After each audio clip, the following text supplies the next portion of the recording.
जी हाँ, आज की क्लास में हम करेंगे साइंस से रिलेटेड कुछ क्वेश्चन, जिसमें हम बात करेंगे विटामिन की।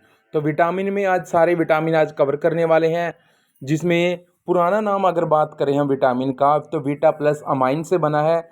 और बीटा प्लस अमाइन का नाम है कार्बनिक यौगिक होता है। विटामिन ऊर्जा देने के यौगिक होते हैं। विटामिन हमारे शरीर में महत्वपूर्ण जैविक अभिक्रियाएं को संतुलित करते हैं। और 1881 में अगर बात करें तो सबसे पहले लूनिन ने विटामिन के बारे में ये वर्ड बताया।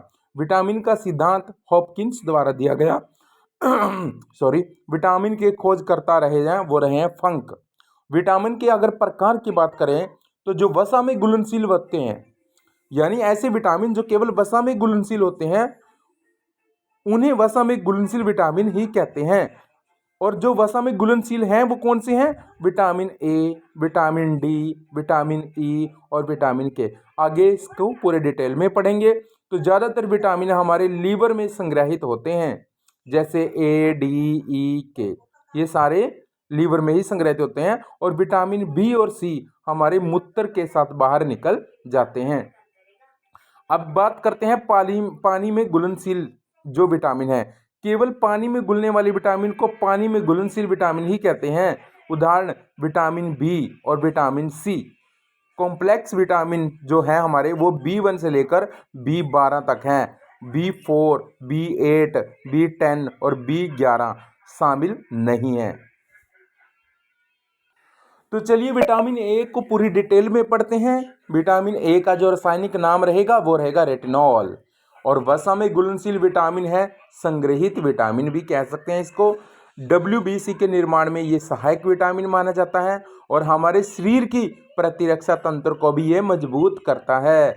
यह नेत्र की क्षमता को बढ़ाता है। विटामिन ए प्रोटीन रोडोसिन के निर्माण में भी सहायक होता है। और यह आंसुओं के निर्माण में भी सहायक है। बात करें अगर आंख की, तो आंख का जो कोन सेल होता है, जैसे शंकु कोशिका जिसको बोलते हैं, ये रोशनी में काम करता है तथा वस्तुओं को रंग देने का भी काम करता है। और जो प्रोटीन का जो वर्णक है वो ऑप्सिन कहते हैं जिसको। और विटामिन ए की उपस्थिति में जो ऑप्सिन है, रोडोप्सिन है, वो उसमें बदल जाता है तथा अंधेरे में देखने के लिए हमारे आंखों के लिए सहायक बनता है।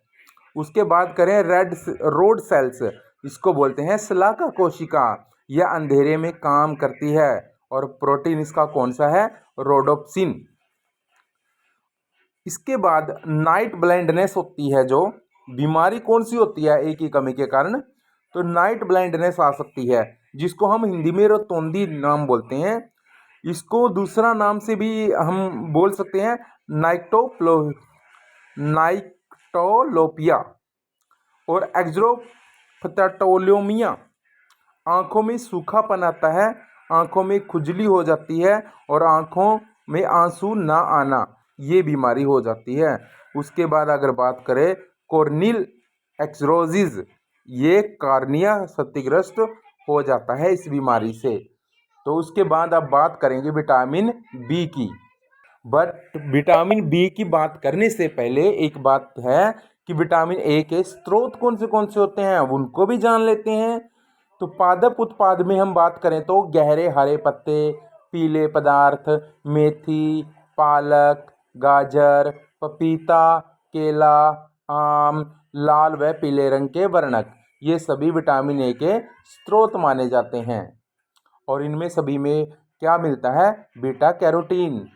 उसके बाद और पशु उत्पाद हैं, जो पशुओं से मिलने वाली चीज़ें हैं, उसके हैं दूध के बने उत्पाद, उनमें विटामिन ए होता है। मछली का तेल, उसमें विटामिन ए होता है। और विटामिन ए को वैक्सीनेशन के दौरान काम में भी लिया जाता है। विटामिन के खोजकर्ता कौन है?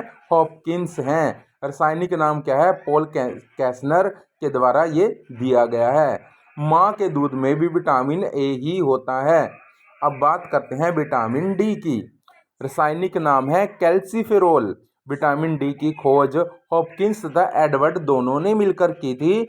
विटामिन डी का निर्माण है हमारी त्वचा में होता है। हमारे शरीर में एक डिहाइड्रोक्लोरेस्ट्रोल नाम की वसा होती है, जो सूर्य के प्रकाश की उपस्थिति में कैल्सीफेरोल का निर्माण करती है। और विटामिन डी में कैल्शियम होता है जो हमारी हड्डियां और दांतों को मजबूती प्रदान करता है।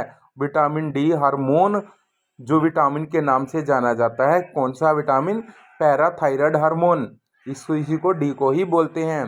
कौन से यह कारक तत्व का उपयोग किया जाता है जब विटामिन डी का निर्माण होता है? तो वो होता है सेलेनियम, ये इसका एक कारक है। विटामिन D2 जो है वो है और को कैल्सीफेरोल, और विटामिन D3 है वो कैल्सीफेरोल। अब विटामिन डी के स्रोत की बात करें तो सूर्य का प्रकाश, दूध के उत्पाद, अंडा, मांस, मीट और यकृत का भाग।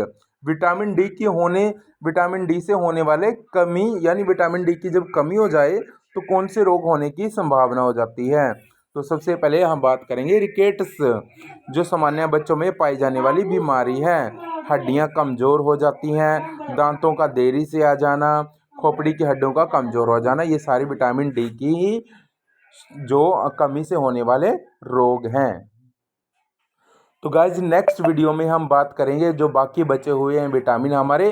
तो अगर वीडियो आपको पसंद आई तो प्लीज़ चैनल को सब्सक्राइब कर लो, ताकि नेक्स्ट वीडियो का नोटिफिकेशन जब भी मैं डालूं उसका नोटिफिकेशन सबसे पहले आपके पास पहुंच जाए। और लाइक ज़रूर ठोक देना। जय हिंद।